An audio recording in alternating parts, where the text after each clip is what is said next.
Harley Earl, a custom body designer in California with a loyal following in the film community, was lured to Cadillac and was soon asked to head GM's newly formed corporate design department. Cadillac built a solid foundation for success when Earl joined forces with GM's coach builders, the Fisher Brothers, and their subsidiary, the venerable Pennsylvania bodybuilding company, Fleetwood.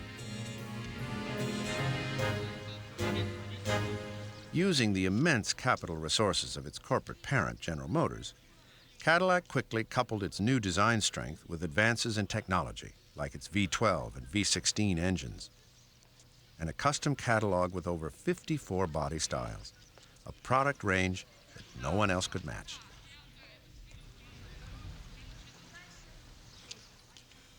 Harley Earl was leading Cadillac's relentless styling assault with an army of corporate stylists. To many, it was clear that the days of the small, artisan-led design shops were coming to an end. If a mass producer could offer nearly the same product, and in some cases even better, then there was no way to compete. While the custom era would probably have given way eventually to mass-produced luxury, the Great Depression accelerated the decline.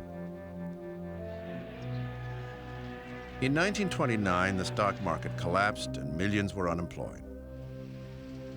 Suddenly, riding around in a chauffeur-driven limousine seemed insensitive at best and downright dangerous at worst.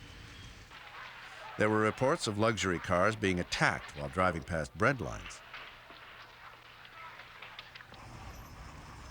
Social pressure aside, the market's decline had made America's high-flying elite more cautious with their money.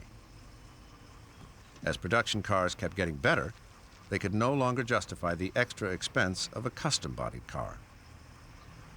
One by one, the custom shops folded.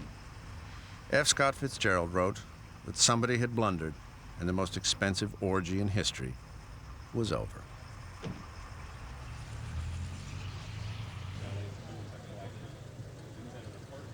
As America prepared for another war in 1940, these cars receded into history.